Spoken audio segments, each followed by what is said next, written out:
just need some kind of documentary. I hear there's a good one out on Amendment 13. Got nothing to give, but I got something to give. I'm white and free and I've long had my fill. And I've been sleeping with strangers. Now what about you?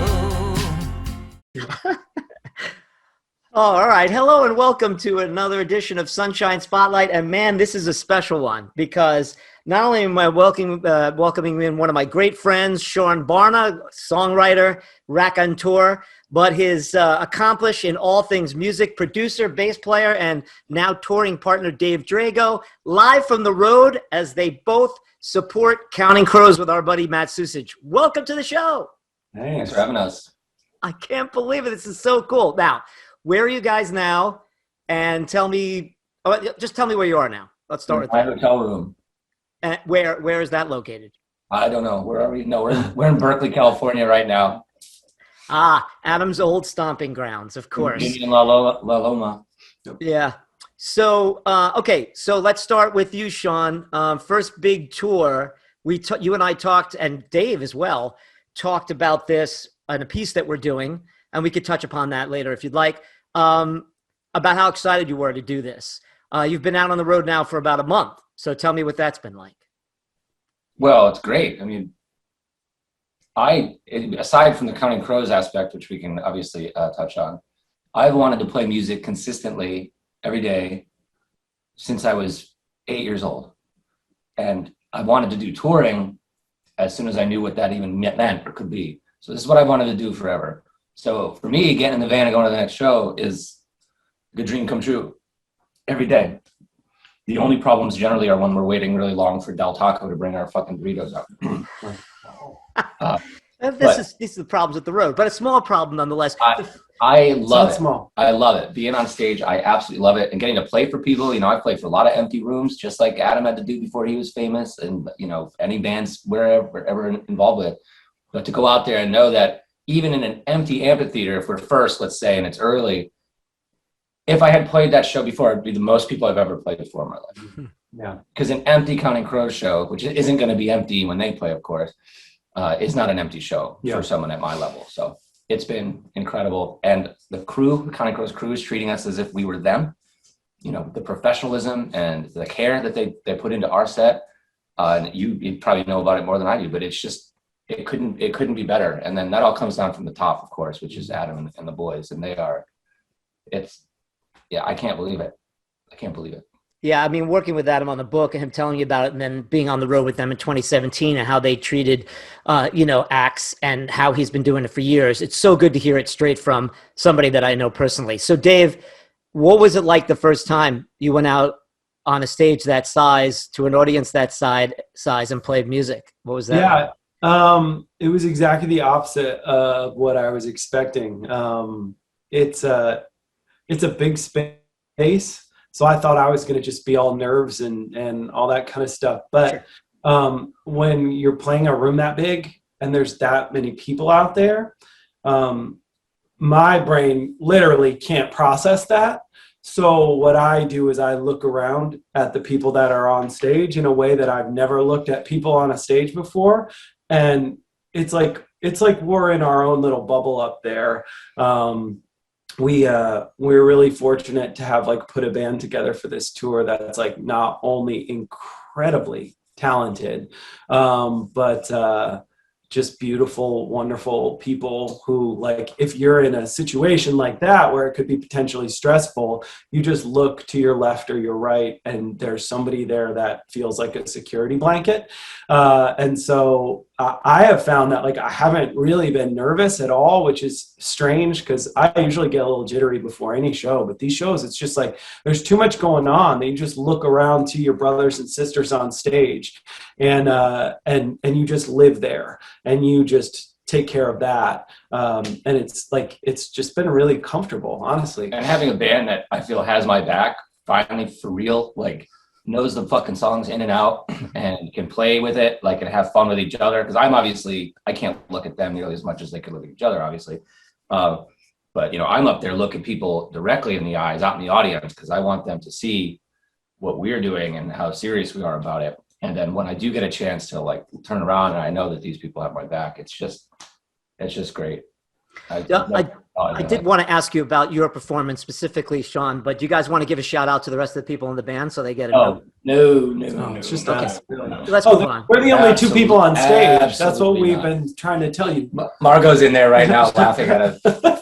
Margot McDonald is my dear friend from DC. She's to my left doing background vocals and taking kind of pseudo lead parts sometimes with me, like duet parts. Some percussion, and all just looking gorgeous generally. Yeah, you want to talk about maybe Jake and Alex? Yeah, we got Jake Rodenhouse on electric guitar. He's an old friend of mine that we kind of like dusted off and took him out of retirement, put a guitar in his hand, and he's just like the perfect player for this group because he's just big rhythm guitar, you know, just fills that wall of sound that we're going for. We've got Alex Northrup on keys. He's from upstate New York. I met him through my studio, and I've been working with him and putting him on albums for years, including Seán's. When we first worked on Sissy, was like, great, we need some organ, we need some of this. So Alex is on his way or whatever. You know, Alex is just, he's been, plus we all hit it off really well as friends and just like collaborators. So Alex has been involved in every project that we've been working on, Sissy and beyond. And he's the soloist in the band. Like he's the first call when there's a show or something like that. He's such an important part of the sound. And then the drummer Spencer Inch. Yeah, our friend Kyle Joseph, who's a producer in Brooklyn who worked a bit with us on Margaret Thatcher, The Lower East Side. He's one of the other producers. I called him. I said, I need a great drummer. More importantly, I need somebody who's not an asshole, who can hang in the van. Who's that person? And he said Spencer Inch. So our first gig together, me and Spencer, was on stage in Atlantic City, and it was the perfect choice. Yeah, he's phenomenal. He's great, and he's such a cool cat. Just like, we only have enough room for a couple of divas, and that's pretty much us too. So speaking of divas, so you're in the front now, Seán, and you're leading this band, and you've got this great support behind you and these amazing collection of songs. And we don't have to go over how much I just adore Sissy and all the work you guys have been doing, and kind enough to share with me the new music, which I'll talk about in a bit. Take me in front of the band when you're at what's the greatest memory you have thus far on this trip? The greatest memory on this trip? When, to me, it's always going to be on stage, because that's where I feel most pure. But Denver, to me, it was an indoor venue. It was the Fillmore. You're surrounded by photos of people who played there, including like Bowie and everybody else. But unlike the amphitheaters where you really can see everything, you could see the holes where there's maybe not people yet because you're opening. Denver, the general admission means everyone's up front because it's general admission up front. Unlike the amphitheaters where it's in back in the grass. So it was full. By the time we got out there, it didn't look like there was any emptiness at all. It was full. And that's 4,000 people or something. And I was just like, what a dream. And I got to wear my purple jacket because it wasn't as hot inside. And, for me, it's great. And I don't know. That's to me, that being up there and having us all kind of live this dream together and doing this, the best gig of our lives, are all doing it together. Mm-hmm. And then I can put down the guitar even and like really get in people's faces. I love that. I mean, I don't know if that's kind of you're looking about. Yeah. I mean, that's because, and I've seen you perform a few times, and you're always right there. I mean, you connect with the audience, an incredible performer, but on a larger level, I just wanted to see from the horse's mouth, so to speak, what it meant to you. And I'm just wondering now, seeing you two guys sitting here, and I love you guys so much, and I love your stories of working together on Sissy and the new music. I wonder, Dave, when you guys got together to rehearse with these musicians and with Seán and with the music, did you kind of take the producer's role again? I mean, how did you guys work that? He's nodding his head. So why don't you talk about that process, please? Yeah, we kind of like softly dubbed me the music director. And cause like, it's just easier for me to orchestrate that kind of stuff. And we actually like kind of developed a neat process, I thought, to like get the band up to snuff and like feeling comfortable, not just with the material, but like kind of comfortable playing with each other. But when we first found out about the tour, we kind of put the crew together, and then first thing I did was drive down to Philadelphia, and we recorded Seán playing all the songs that we would potentially want in our set, acoustic guitar and vocal, just by himself, singing into a microphone, and then we did that to a click track. And then I took that home and tracked my bass and backing vocals in real time to it, both at the same time.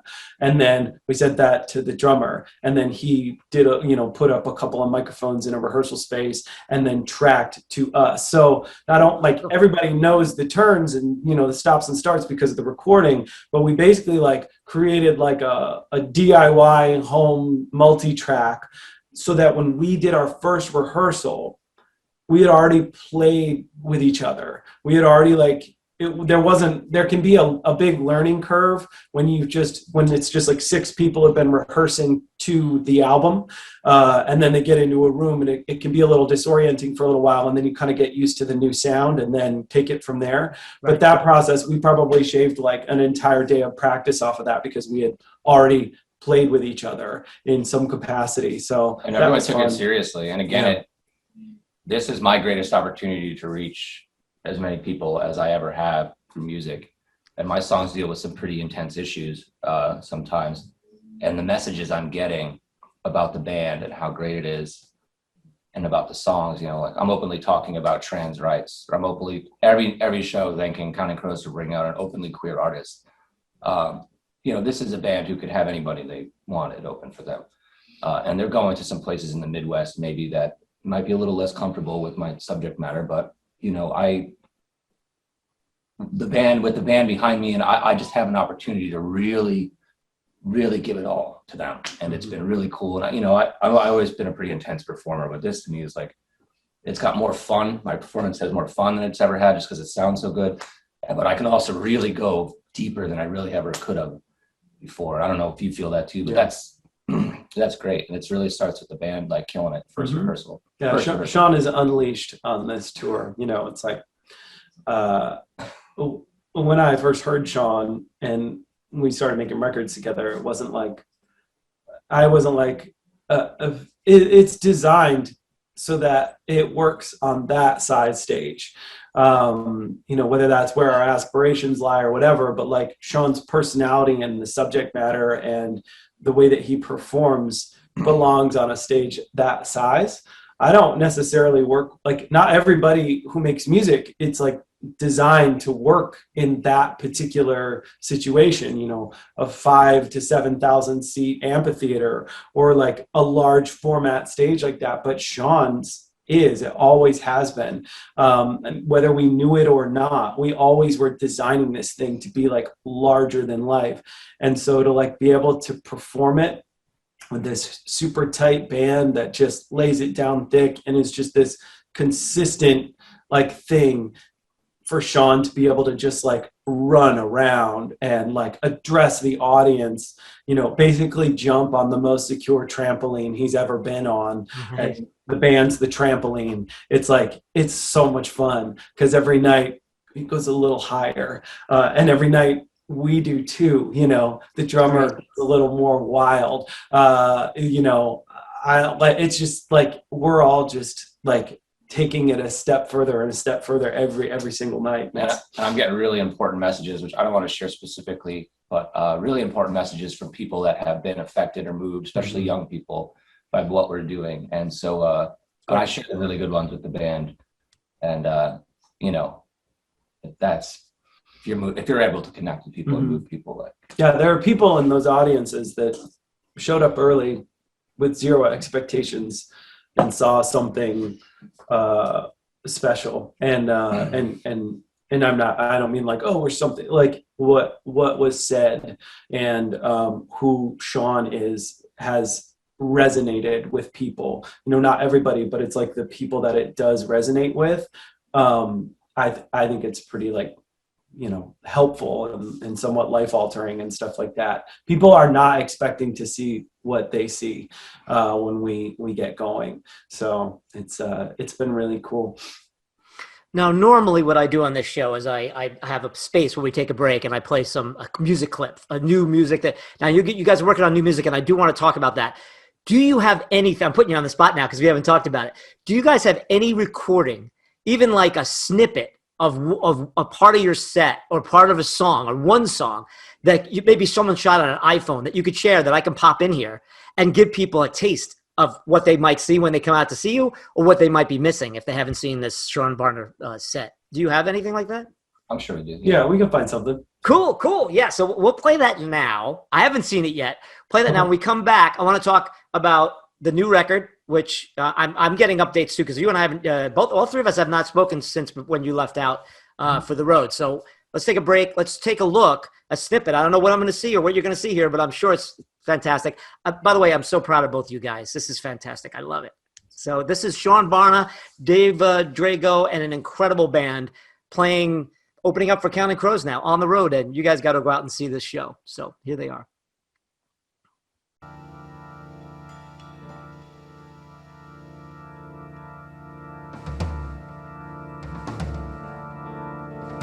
Yeah.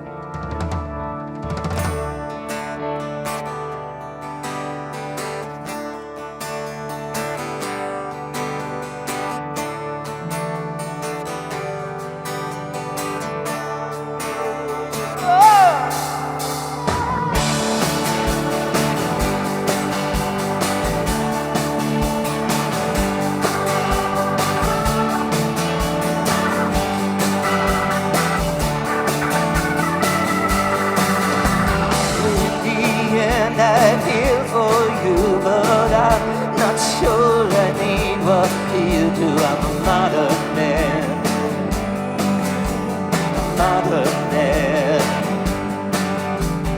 Adam said he liked my story about that street of blood-stained glory.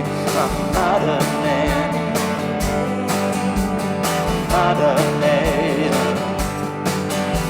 I take my seat upon the pillars. All those sleep sick boys need their bed rest. I'm a modern man.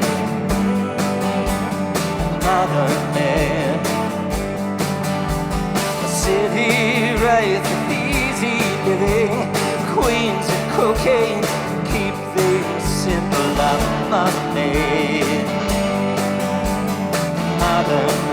You ready, guys? He made his ornaments from orange pale bottles, and he hung them on the office Christmas tree. So it's divine clarity.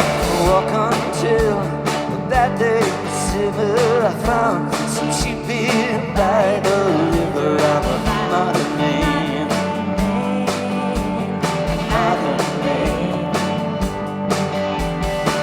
Baby did good, got my schooling, but I'm drowning, sweetheart.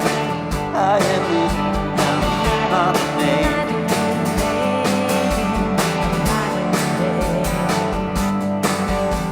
I paint my nails when it suits me, breathtaking, isn't it? Masculinity, I'm a modern man.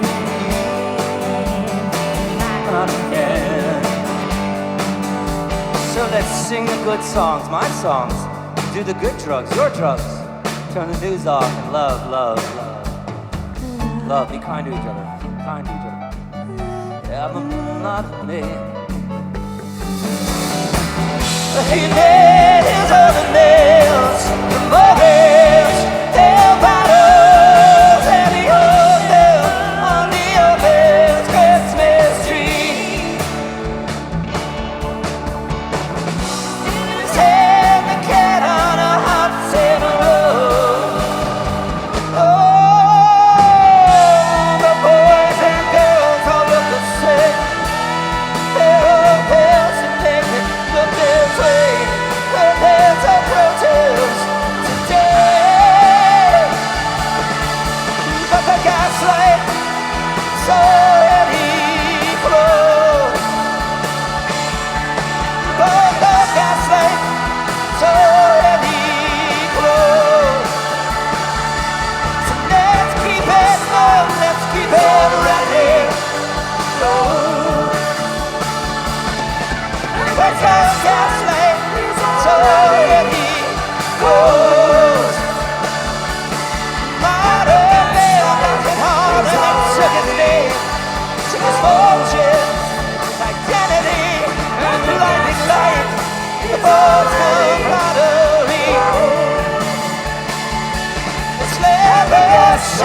Take more life today. The boys and girls will look the same. The gaslight is already grown. The gaslight is already grown. Oh, the gaslight, it's already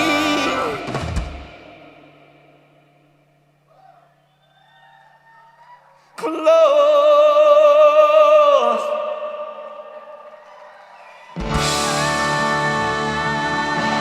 Thank you. Now Sissy is up next.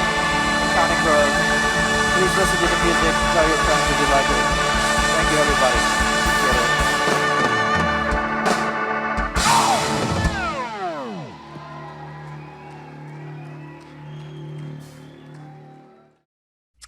Okay, there they are. Seán Barna, Dave Drago, who's joining me today on Sunshine Spotlight, and his band. Did you guys name this traveling outfit? Is the band named anything? Okay. Adam's been naming it Every night?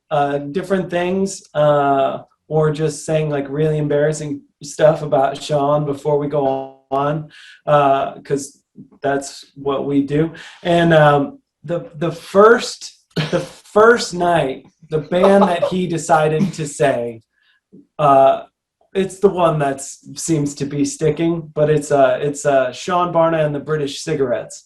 Like that. And that was a bit of a. He said it. He introduced us as that the first night as we were walking out. None of us got it, and then after the show, he was like, "What the fuck? What the fuck?" And I went, "What?" He's like, "British Cigarettes," and I was like, "Oh."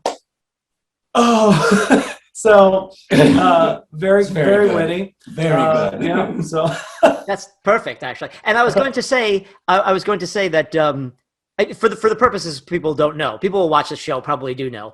But what does Adam's girlfriend Zoe call the Seán and Adam show? I think is what she calls it when you guys get together. It is hilarious. You guys are always busting each other's chops, so that's perfect. Yeah. Before we get into what you guys have done with the music, I did want to ask one more question about the tour. Because you mentioned Adam there. I started to see you guys are posting, doing a great job. Everybody follow Seán and Dave, Studio 1809 on Instagram. You guys have been posting these great shots and pictures taken by our buddy Dan Vasta of you on stage singing what I assume is what's that track off of? What am I forgetting? That you guys are singing with Hanging around. Hanging around. Thank you. So you guys are doing that, I'm assuming, every night, going out on stage. What's that like? The first time I was stage left. So the first couple shows, it's like overwhelming. But then I was just like, I think it was show 3. I was like, I just want to watch my favorite. This is my favorite band. It's been my favorite band for a very long time. I want to watch them. I want to dance to the songs I know. Sorry, hiccups. And so I'm just standing there enjoying that Dance in the Rain King or whatever. And I'm like, I had some drinks. And anyway, yeah. And so I was just standing off stage, and then Emmy goes like this. And I was like, I didn't see that. And then he goes and does a solo or something. And then he's like, all right. So I go out there, and then Adam turns around, and he's like he didn't know I was coming out. Right. I was like this. And so anyway, he throws me the tambourine, and I'm playing and singing this song. And then I get off stage, and I'm just like, I didn't expect that to happen. And then Tom, the manager, comes up to me, and he's like, don't go on stage without being asked ever again. And it gets in my face. And I was like, I was about to just jump off. I've been there. And then they let that sit for about 5 minutes. And then Sam, the stage manager, pops his head out from behind stage and goes, ah! And I was like, bastard. And then Adam came out and he's like, ha ha ha. Yep. I was horrified. Seán developed a full ulcer in 5 minutes, and they thought that was hysterical. They loved it. And they were right. Yeah, I was petrified. I spent about 10 minutes with Tom Mullally, the wonderful tour manager of Counting Crows, and I was petrified of him. I listened to everything he told me for the 2 weeks I was with the band. He can be terrifying. That's a great story, though. So let's talk about the new music. Last time we spoke, you guys worked on, what's the name of the new record? You have it named, right? Park. Yes. When do you think, I know you were hoping to go on the road and get new fans and get a buzz going. Is there any new news on when that material will come out? Because, by the way, everybody watching this, it's freaking brilliant work. Brilliant. Level up, baby, every time. So I'm talking with my manager, I think sometime probably next week about this, because we were going to put it out now, but she's just like, well, touring with Counting Crows is way bigger news than you releasing a record at this point in your career, which is obviously true. So probably in the spring, we do have a couple of labels that are interested, maybe. I don't know how interested. We're trying to gauge that. You got to, we really want to leverage this experience to figure out a way to piggyback off of this, so that this record that's already done we can use this situation and sort of the legs that it might put on us to kind of put that record out in a way that more people will be able to see it. I mean, we can do it, if we need to do another self-release and DIY this shit, nothing new, let's do it. But if we're on a radar right now, it's like, hopefully if someone's interested in this, what I think is an amazing record with a bow on it, all done, and it's like, cool, bring this, can you help us bring this to the masses or get this in as many people's ears as possible? So just really, we're looking for the right situation as opposed to the right timing. And so we'll kind of see where that lands. Yeah. Never know. It's a tricky thing to answer. Kind of when it looks like it's right, he'll do it. Yeah. Well, I mean, again, to bring our audience up to speed, you guys have worked together on Sissy, and then, I want to ask you, is there going to be a vinyl for Sissy? So there would have been for this, but vinyl is so backed up. Yeah, that's what I heard, yeah. I couldn't get it. So there's CDs. But there will be a vinyl for Sissy eventually, right? If I get any kind of place where I think I'm going to sell them, then yes. Sissy would be on vinyl. I could even see doing something where it's a one vinyl that has both EPs on it if it would fit. Margaret Thatcher, the Lower East Side too. Right. Yeah. I don't think they necessarily go together at all, but it might just be fun. Yeah. Certainly the new record I'm going to put on vinyl. And what we do have is this Turntable Kitchen thing, which it's like a subscription service where they'll like pair coffee with new vinyl, or pair like recipes with new vinyl. It's kind of just like a subscription service. We did a single pressing with them of record that has on one side, it has, I think, Eastern Junk Dancing and Danger Baby.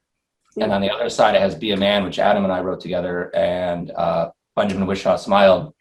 And that's out to subscribers now. And actually a radio station in Boise just played it yesterday. That was cool, because we're like in the car in California listening to this song.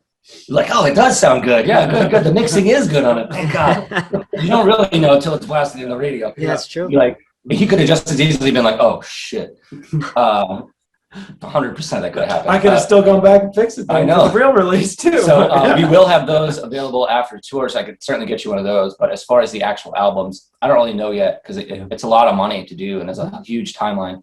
So I'm not doing anything physical unless it's going to turn into something where I don't lose a bunch of money. Right. Well, I'd be happy to invest so I can get my goddamn hands on a vinyl version of one of my favorite records of all time. Sissy needs to be on vinyl. Yeah, yes, please. In the meantime. Yes, and you're selling this on the tour, right? The hats sell better than any damn thing. Yeah. I have to get more. What the hell's on your shirt? It looks like Gene Simmons' bunny. No, it's a drag queen. Bushwick is a drag queen festival in Bushwick that happens yearly, and it's just a T-shirt from Bushwick. I love it. It's so cool. Yes, and we should also mention, I wanted to mention too, Dave Drago, brilliant job again on the arrangements, the vocal arrangements for the Butter Miracle. It's just fantastic, and it must be a real kick for you to hear the band sing those things live every night. Yeah, they are killing it. Counting Crows is killing it. I've never seen Adam like this excited. Yeah. I mean, it's like I mean, there's a lot of high voice stuff on there, and you know, some quirky arrangements and stuff, and they've taken it and like honored it and made it their own too. And it's like, it's so fun to listen to them perform the suite every night, because they do it start to finish. And they're just such energy in that little collection of 4 songs. And the crowd knows the goddamn words. Crazy. Like usually a band goes and plays the new songs, and you know, a bunch of people go and get a beer, you know. But like, it's not happening. This EP has really resonated with people. The energy, there's an energy, a rawness to it, and the band just throws it down every night. It's so cool. Yeah. So it's really cool. I am hoping.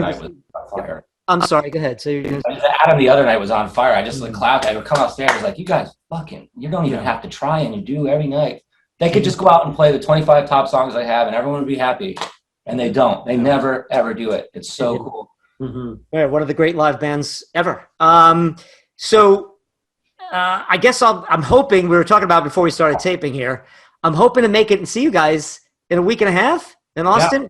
And as far as you know, and now it's funny because I texted Matt the other day, Matt Susage, our buddy, who's also opening for the shows. And he's like, I usually find out about cancellations or postponements on Instagram. He goes, don't ask me. So I was wondering, do you guys know? I mean, as far as you know, we're on. I'm going to be there in Austin. I'm going to buy you drinks. We're going to get loaded in Austin, right? That's the plan?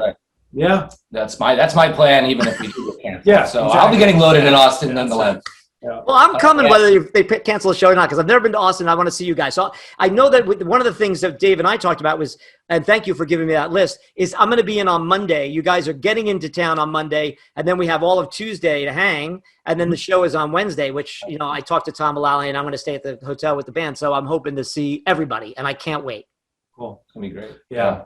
Yeah. So far, I mean, yeah, there's so much going on right now, COVID, and like even just weather related and natural disaster related. Like we just found out that the show we're playing at in a couple of days, like yesterday morning, it was like, oh, there's wildfires and this town has been evacuated. And then a few hours later, like one of the promoters for the concert actually like called Ari, our manager, and was just like, I just want you to let you know this is still happening. Like, don't worry. Like, you know, it's like, it's not just COVID. Like there's floods in New Orleans, and we're like, you know, we just don't know. And like, I'll get a text from a friend that's just like, oh, New Orleans, like there's stuff going down there. I bet you guys won't play your show. And it's like, I bet we won't play our show either for about 25 other reasons. But you know what? We're in this thing, and we're in the car, and we're going to drive. And if we play a show, we play a show. And if we don't, we'll be upset about it. But like, it's the nature of like this tour. Like there is going to be a unique class of musicians that have a summer concert season to trade war stories like on. This, right. And this is, oh, you were doing a multi-bus tour like in 2021, summer 2021, and then it's commiserating and trading stories and weird things that happen and things that got out from under us, and also beautiful things that were still able to happen amidst all that, and special experiences that we got to have when we all rolled the dice and hoped that it would work out. It's just going to be it's going to be a different type of tour season to talk about. And for Counting Crows, who've toured 50 times, and you've been backstage at their shows. It's like a fucking party surrounding Adam, who doesn't party, by the way, before the shows or after the shows. But like now it's just like he's there reading, and he's maybe on his phone, and I'll just go and be like, hey guys, what's going on? And it's just like, we're just this little family, and there's no distractions, which is good and bad. But, it's a unique tour for them for sure. Cause the only friends that Adam has seen is his band, his crew, and us. Mm-hmm. And I love spending the time with them, of course. And I think that's the same for them, but like, totally different, and we can't see our friends unless it's like outside or an empty bar. I was at a bar with my friend, which is me and him, and like no one else except for like way on the other side. And people started coming in. I was like, I gotta go. Yeah, can't be in here. Right. Yeah. So I'm of course I'll be masked up and ready, and I'll find out how much access I'll be able to get to everybody to see everyone. But all of these good points. Look, gentlemen. Oh, by the way, when you do see Adam, I want you to say this, because he promised me he would bring the manuscript to our book and work on it. And I'm going to be dubious of this, but I want you to just walk in the room and just go, Campion says, chapter 8. That's all I want you to do. Chapter 8. Thank All you. right. Listen, I can't be any prouder of the two of you guys. You're tight friends, great collaborators musically and personally. I'm going to be working on that piece about you two guys in the studio. I'm not going to give anything away on it. It's an amazing story of just everything you guys have been through. I couldn't be prouder and happier for you guys, and I cannot wait to see this show. Really, congratulations. Thank you so Thanks. much. Can't wait to see you. Yeah, man. Austin's a good town. We're going to have a good time. Bring your drinking shoes. Yep. Oh, and I already promised these guys I'd buy them drinks, and Seán texts me and goes, you do know we can drink, right? This is That's an expensive fucking date, dude. Yeah. You better say a lot for talk in terms of rounds, not drinks. And you're doing yourself a big disservice. right. Well, A couple of rounds. it doesn't matter because we've all survived it, and you guys have survived it. So hopefully this goes through, and I'll see you. And I might even take a trip up to Boston because I know you guys moved that show to the 9th, right? So I can drive up there. So even if it's bagged, I can just drive home. Anyway, you guys stay safe out there. Thank you for a few minutes, and keep kicking ass. I hope everyone else goes out to see Seán Barna and his band with the great Dave Drago, Matt Susage, and of course our buddies Counting Crows. Until then, this has been Sunshine Spotlight. We'll see you next time. Guys, thank you. Peace. Yeah. Thanks. Love you, man. Love you too. Walking down West 4th Street, by Jones Street, the King Store and Dylan's Flat. That's where he lived, and he wrote freewheeling. That's where he told us, I shall be free. And Susie made the picture, but the picture made Susie mad.